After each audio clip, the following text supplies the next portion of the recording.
something that I think that has changed the way that we think about advertising in the last year or so has been this idea that I think a lot of people think gain that attention in the marketplace, get someone to see an ad, get them to opt in, then I'll start building a relationship and sell to those people, which is a normal way of looking at things, right? And I just think that has now changed slightly in the way that no longer are you looking to get the opt-in and then build the relationship.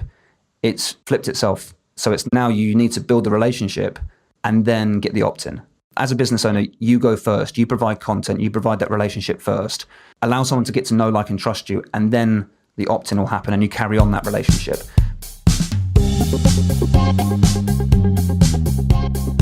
You're listening to Perpetual Traffic with Keith Krantz, Molly Pittman, and Ralph Burns. Hey, this is Keith. Welcome back to episode number 24 of Perpetual Traffic. And what we've got coming your way is actually a 3-part series with a very special guest. Okay, so Ralph, Molly, and I sat down with Tom Breeze, actually virtually sat down via Skype with Tom Breeze, who is in London, England, in the UK. And Tom Breeze is one of the world's biggest authorities of YouTube advertising, okay? YouTube video ads. Tom has a YouTube video ads agency. They've had over 75 different clients, tons of different industries, spent several hundreds, I don't know how much money, hundreds of thousands of dollars, millions of views, and most importantly, they get paid on performance with most of their clients. What we mean by him being paid on performance is he's getting paid on a cost per acquisition term. So the client might say, hey, I'll pay you, our limit is $12 per lead, and that's our limit. And so anything that you can generate below that, you'll make the profit. So they'll pay him $12 per lead. Let's say it costs him $6 per lead, then Tom makes $6 in arbitrage profit. What we've decided to do is break this up into 3 episodes because it's a lot of really good content. And if you are listening to this right now, if you are, really excited about Facebook ads and a lot of the stuff that we've been talking about, pay very close attention to the next 3 episodes because what Tom talks about is very, very important. The psychology around having success on YouTube is exactly the same as having success when it comes to creating long-term sustainable Facebook ad campaigns, when it comes to using video ads in Facebook and telling a story. So please pay close attention to this. This is going to be really, really good stuff. So what we've got over the next 3 episodes is basically Tom is going to be walking you through the power and the opportunity of YouTube advertising, the 3 best types and lengths of videos to use with your YouTube ads. Tom's going to take you through his famous 4P system for really crushing it on YouTube. And then he's going to take you through 3 case studies, okay? 3 real-life case studies of clients of his in 3 completely different industries where he is having great success on a continual basis using YouTube. What videos they use, the funnels, and everything. And I think you're really going to enjoy it. Okay, I've got a little game for you first, though, for this episode. What I'd like you to do is see if you can guess which you think is the number 1 type of video ad that we'd suggest you shoot for right out of the gate if you had to pick one. At the end of the episode, if you haven't figured it out, I'm going to let you know what that is. And I'm also going to give you an assignment to work on between today's episode and the next episode. So please stay tuned to the end. At the end, I'm going to give you that important assignment that will help make the following 2 episodes be much more effective for you. All right? So enjoy this episode, and I'll talk to you soon.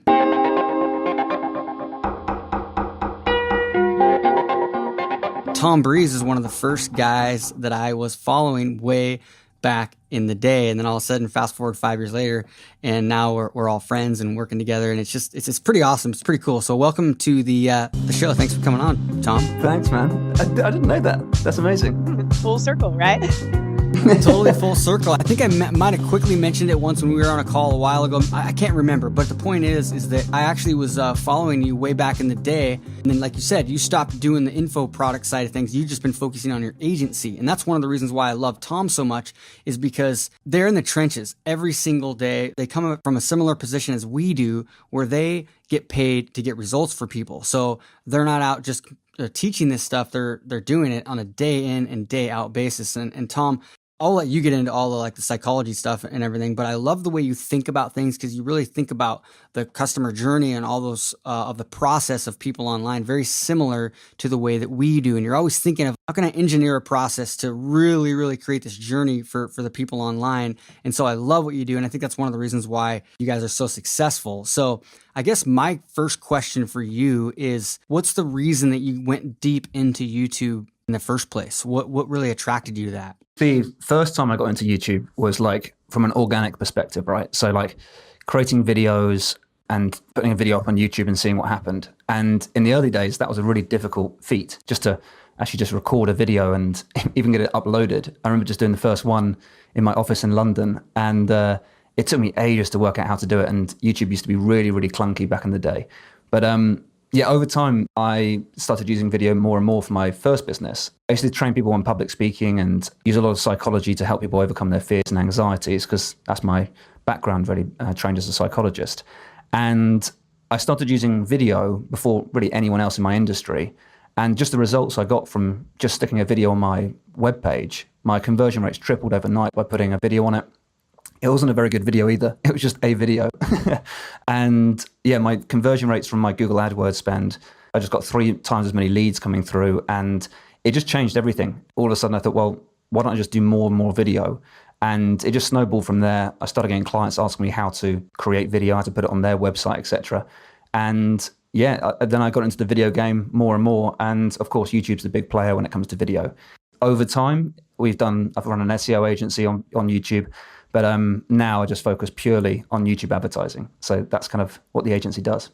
Okay, so very cool. And I didn't realize you had the background in psychology. I didn't realize that. Did you go to school to become a psychologist? In the UK, we have a different system, and college means a different thing, and university means a different thing, I think. And I'm not sure how it all works. But for me, yeah, once I finished college, I went to university, studied psychology for 3 years, and then I went on to do my master's. I studied for another couple of years doing a big thesis about, well, it was actually about gambling more than anything else. And so how to use the mindset when it comes to gambling. That was kind of like where I kind of really started. And from there, when I was like learning more about kind of like the mindset and how people think and how people behave according to the way kind of you communicate, etc., that was like almost underpins everything I do in the agency now. So when we kind of create any campaign for a client, we do look at it from 2 perspectives. We look at it from the first perspective, which is like the art of advertising, like the actual customer journey, the kind of path to purchase, and think about what does the user expect to see, what do they want to see. So if you look at YouTube, for example, people go there really because they want to know something, they want to do something, or really they want to buy something. And those are the kind of the types of searches that people are doing on YouTube every single day. So YouTube's amazing for that, right? Because like YouTube as a platform is one of those places where it is search traffic, first of all, so you get really motivated people going to YouTube. You also have people getting videos shown to them, so the connection you have as a business owner to connect with your audience is that much stronger. And also right now on YouTube, it's still dirt cheap. So it's not become saturated like AdWords has become, like Google AdWords. It's still one of those places where it's really cheap to get in front of your users, but you are still using the platform of AdWords to run your ads. So it's a really powerful platform. It's very advanced when you want it to be. It can be a bit confusing when you try and become really, really advanced at YouTube advertising. But the whole strategy behind anything we do, we look at the art of the promotion, so the customer journey, making sure we have a really good user experience. And then we also always make sure we focus on the science of it. So my background being a psychologist, I can kind of have 2 feet in one either camp, really, the art and the science. And the science is very much like what works, what doesn't work, test everything, and make sure you kind of just run with what's working really, really well. So from a scientific standpoint, all my clients pay me on results. I don't charge a monthly fee or anything like that.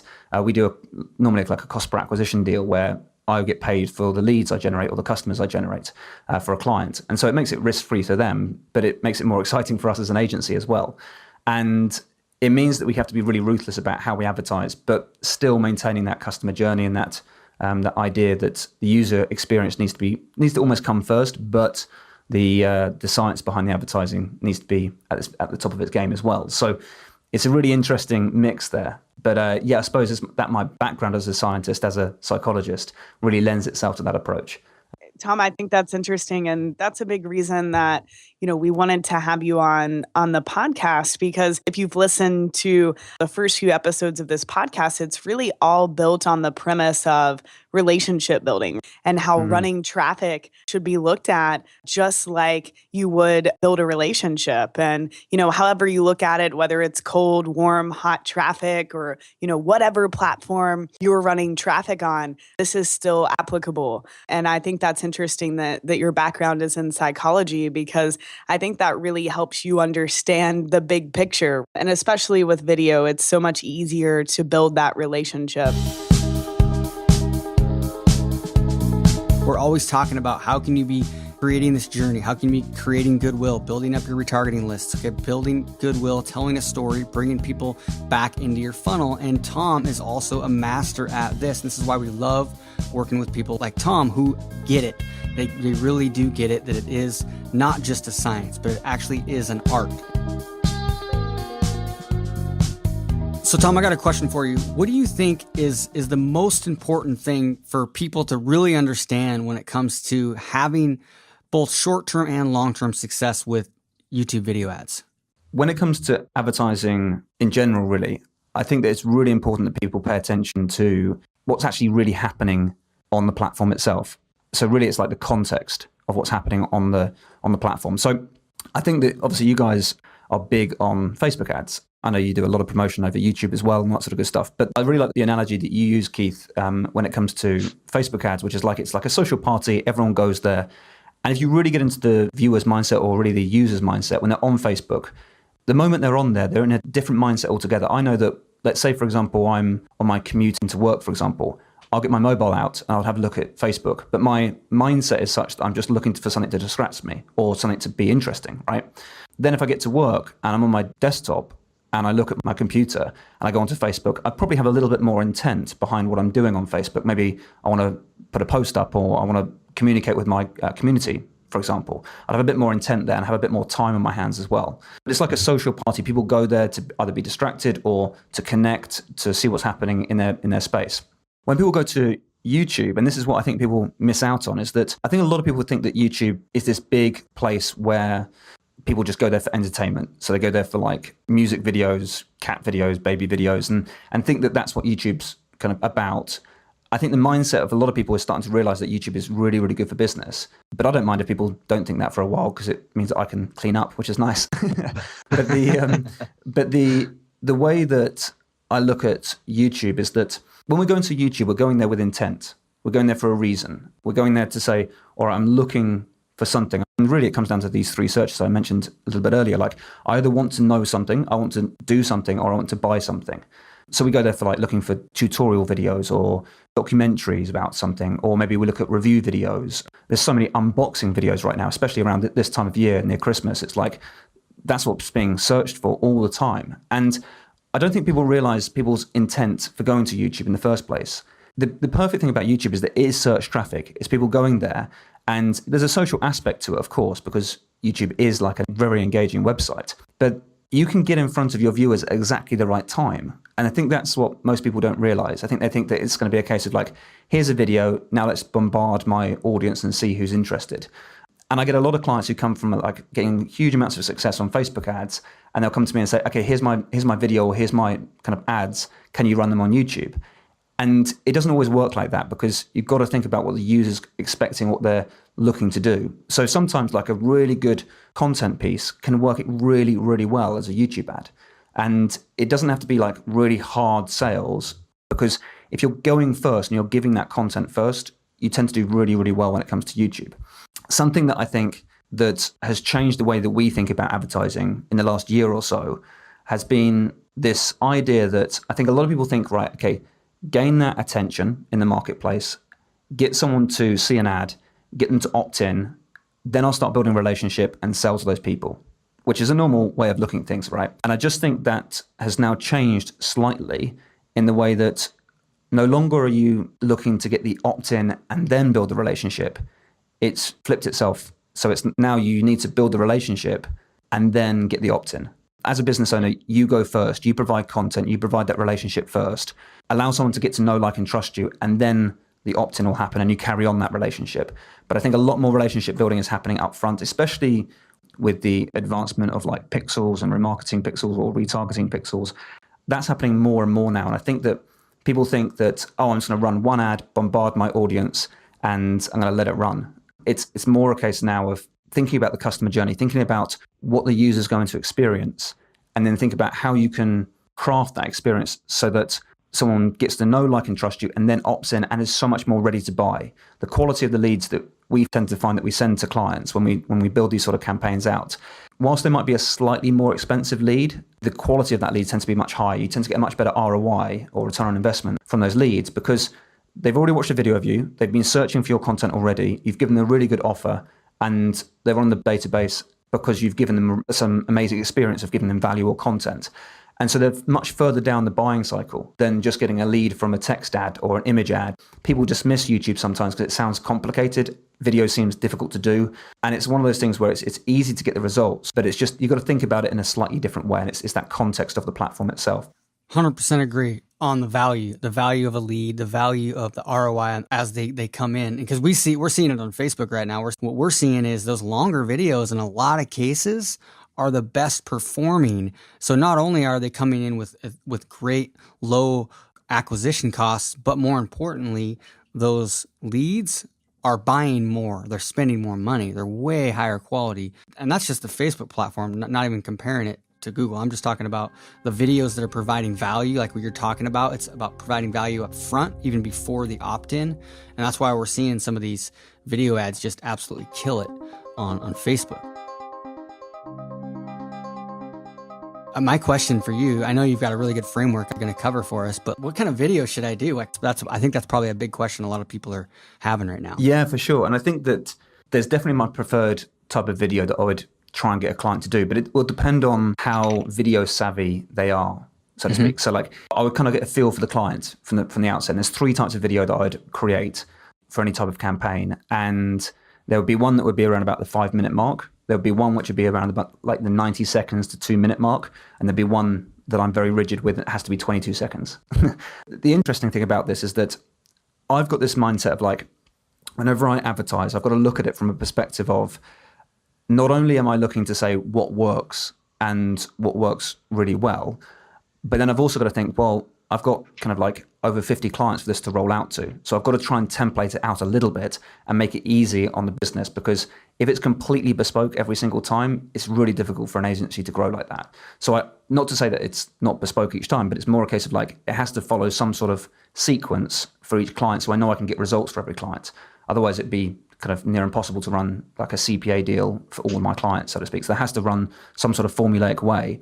But the brilliant thing about that is that then we have almost like standard operating procedures that say this gets results each time, this works each time. And that's why we're comfortable as an agency to offer those CPA deals, because we know we run through this system. It's obviously different for each client, but we have a framework for each time. And so we know in the agency where we are with things. I love the idea that you template out your ads, your video ads. It's like that you can stamp them out and you know that they're going to convert. And there's 1, 2, or 3 is which one of them is going to be the one. Because like in our agency, we're like, how do we I'm always thinking like, how do we systematize this? And you've done that in the agency. Yeah. So in the agency, as you say, it's like we'll template it out. We'll work out what sort of campaigns work really effectively. And we've built it into like a 4P system that we use. And it enables all of my staff who come on board to know how to make a campaign work right. So in the agency, I don't bring on like these super duper whiz kids of like advertising people or people with like really, really creative backgrounds or anything. I take on people that are kind of just motivated and have the right attitude. I don't look to find people that are got specialist areas or anything, because I think the way that we do things is very unique, and I prefer it when they learn my style of doing things. It just gets better results, and I don't overcomplicate things either. So the 4 Ps that we look at is like the first P would be the platform, right? So looking at YouTube and understanding how the platform works. It is search, it is video, so we tend to get like a higher quality of viewer, higher quality of lead for a client. And it's dirt cheap at the moment because hardly anyone's at YouTube, and there's so much opportunity there. It's great. The thing about YouTube that I think is really important is it needs to stay native for the platform. So when you're creating an ad or you're creating any sort of campaign, keep in mind that it is a search platform. It is people who are motivated or looking to learn something, because that's why we go to YouTube. We're looking to learn, do, or buy something or get more information before they go and buy something. And you want to, as a business owner, you want to provide that experience to people. Instead of saying, like, do this commercial exchange type scenario where if you were to look for like learning how to become a better speaker, starting that off with like, hey, if you're looking to become a better speaker, come to my website and opt in for my next stuff. It's better to go with the content first. They say, hey, if you're looking to become a better speaker, here's 3 tips. And then say, by the way, if you want to find out much more about this sort of thing, click here and you'll be able to kind of opt in for a lot more. So it's about kind of delivering a bit of value, delivering a bit of content. And that's what people are looking for. So give that to them and you'll build that relationship with them. And you just give a much better user experience and get that brand awareness out there in that positive way. With YouTube, in terms of the technicalities of the actual platform itself, most people are going to use the True View platform, which is really where you get 2 types of ads. You get your in-display ads, which are the ones that where you see the thumbnail all over YouTube. So it could be at the top of the search results. It could be on the right-hand side when you're watching another video. It could be like pop up as like the lower third. And you can be there for lots of different reasons, lots of different types of targeting. And then you've also got the in-stream. So you've got in-display and you've got in-stream, and they're the pre-roll ads, basically.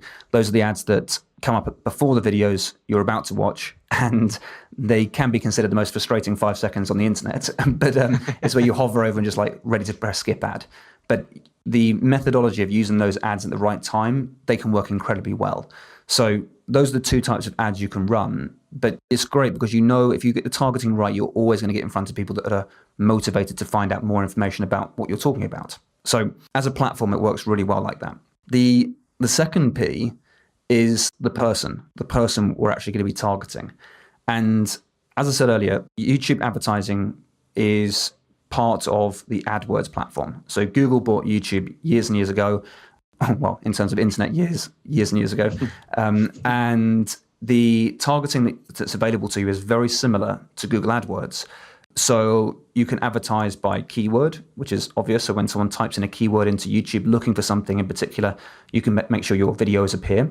It could be down to like placements. So you can actually literally like pinpoint different videos on YouTube and say, that video there, which is my competitor's video or is really related to my topic, I want to make sure I'm advertising on the right-hand side of it or coming up as a pre-roll ad beforehand. So you can really just like pinpoint which videos you want to go to.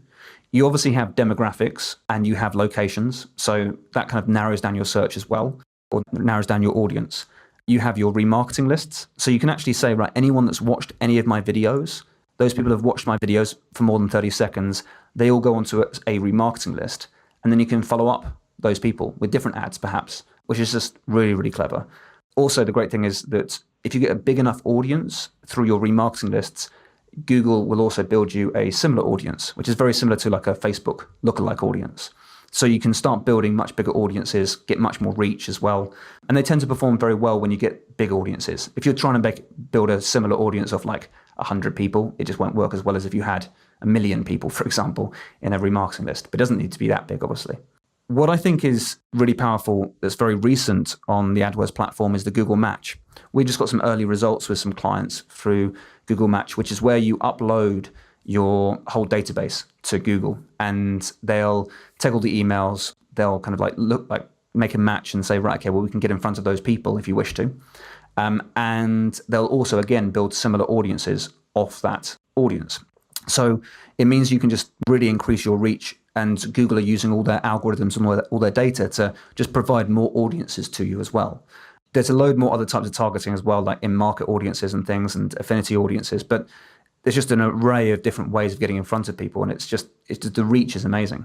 Yeah, Tom, we actually just started experimenting with the Google Match audiences, and we've seen the same results. We actually exported everyone who has opted in for a lead magnet related to email marketing for our first test and uploaded that list to Google, and we started running ads for our Invisible Selling Machine book, which is related to email marketing and funnels.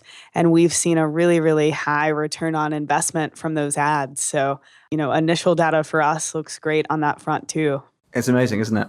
It's it's incredible. Yeah, I mean, it's such a big play because I did feel when Facebook video ads were getting really exciting because we dabble a little bit with Facebook as well. But when Facebook video ads were getting really exciting, I was like, hey, come on, YouTube, you got to keep up here. Yeah, you got to keep up, especially with the custom audiences or customer match that Google calls, or, sort of the lookalike audience.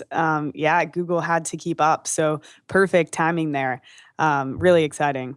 Well, and the other thing too is they're vice versa, which you just said about the retargeting. The one thing I love about YouTube is you can retarget people. You can add them to your retargeting list if they watch a video for 30 seconds, right? That's a big difference. Like, Tom, remember we had this conversation just yesterday, I think, about the frustration with Facebook right now, where the retargeting, the custom audience that you can create off a video view is either 3 seconds or it has to go all the way up to 95% of a video. And so that can be, it's frustrating because somebody could be scrolling their news feed and their video just autoplays for 3 seconds and they really hadn't watched that yet, and they consider that a view. So that's the one thing that's frustrating, which we were just talking to our rep this morning for like 20 minutes, and he's going to go back to the video product team at Facebook and basically relay our frustrations with not being able to remarket people after they've watched like 15 seconds or 30 seconds of a video, because that is an engaged video viewer. But it's one of the things that I love about YouTube that you can't quite do yet with Facebook, but I think it's coming.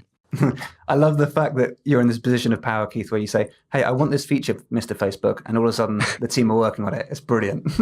Well, we'll see if they listen. Yeah, exactly.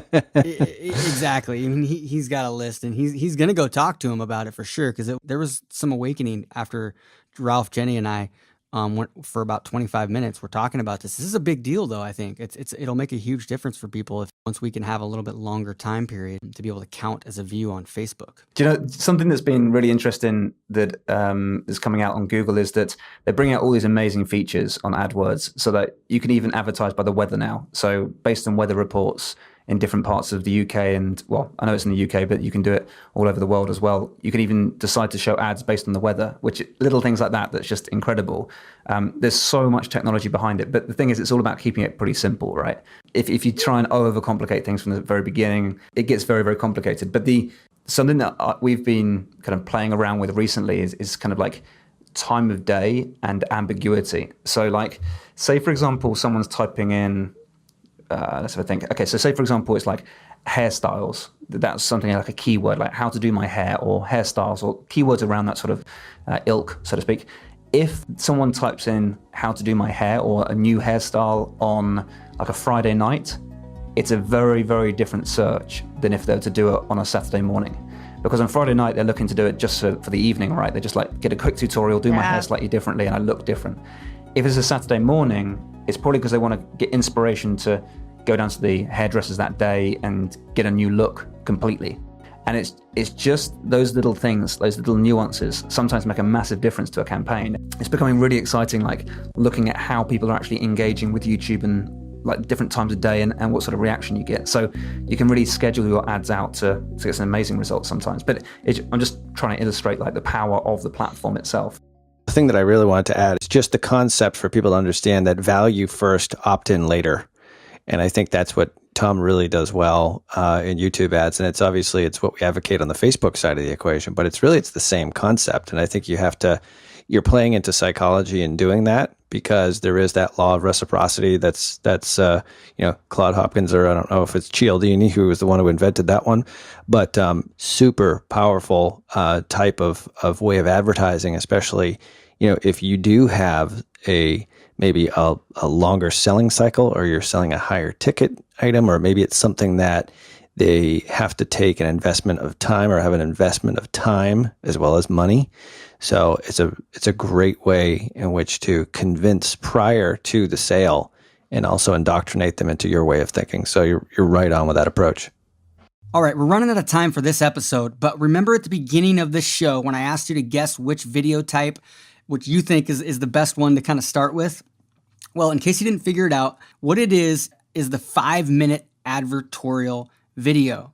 And it all stems to the psychology that Tom talked about, where a lot of times people are in that kind of beginning phase of researching and they're not really, really super hungry yet. So what happens is one of the best foundational videos is this 5-minute video, which the great thing about this is even if they're not quite super, super hungry, if you do a good job with this, you can actually really build rapport, build trust, and then transition somebody into taking action right there in that first video. But if they don't take action, it's okay because you've got at least one of the other 2 videos that he's going to talk more in depth about on the next episode.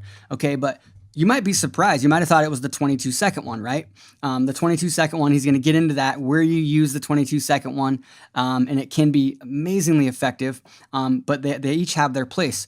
But the funny thing is the 5-minute video you don't always necessarily have to have like a perfectly well, scripted out video. The better scripted it is, the better. But the cool thing here is you can be authentic. And as long as you're educating and providing value, anybody can create a 5-minute video. And as we're going to talk about on the next 2 episodes, it doesn't have to be, face to camera the whole time. There's a lot of ways around that if you don't like to be on camera. In a lot of cases, we find that they work better off not being on camera, at least especially after the first 10 or 15 seconds. But I want to give you a little assignment so you can really prep for the next couple episodes. What I want you to do is block an hour off of your calendar in the next week to sit down in a quiet place and go through this exercise. Okay? List out the top 3 desires of your target audience or potential customers. Okay? What do they want most? Okay? If you have more than 3, fine, do that. But if you can get that down to the top 3, do that. And then the second thing that I want you to do is list out the top 5 to 7 frustrations or challenges that your potential customers may have. Okay, and if you don't have any clue what these are, then send them a survey. Okay, and if you don't have a list and you don't know, then create a survey and run some Facebook ads into it. That's a whole another topic, but there's a way to find this information. Trust me. So do that, and that's really going to help you because you'll find that as you listen to Tom over the next couple episodes, that you've already got the content for this. And the great thing is this 5-minute video that we're going to go deep in. It also works great for Facebook. All right. It works awesome for Facebook video ads, which, by the way, we've got a couple more episodes where I'm going to be going deep into Facebook video ads coming up in a few episodes down the road. All right. So once again, on the next couple episodes, Tom is going to be taking us through his 4P system. He's going to be taking you through the YouTube targeting, how to really work your way around that and what works best. Okay, and then he's going to be talking about something that I love. He calls the 0 moment of truth, which you've got to listen to really understand that. And then number 4 is promotion, which is really the ads. Okay, this is where he's going to go deeper and deeper into each of these 3 specific video ads. Okay, and then following that, it's going to be the 3 case studies, which should really pull this all together. I think you're really going to enjoy this, and I really urge you to listen to the next 3 episodes because it really can be game-changing for your business. All right, so I hope that you enjoyed this episode and that you're going to do that exercise, and then I will see you on the next show. Talk to you soon. Have a great day. Okay, so if you like that content, you're going to love what we have on the channel. So make sure you subscribe. You'll see the button on the video right now.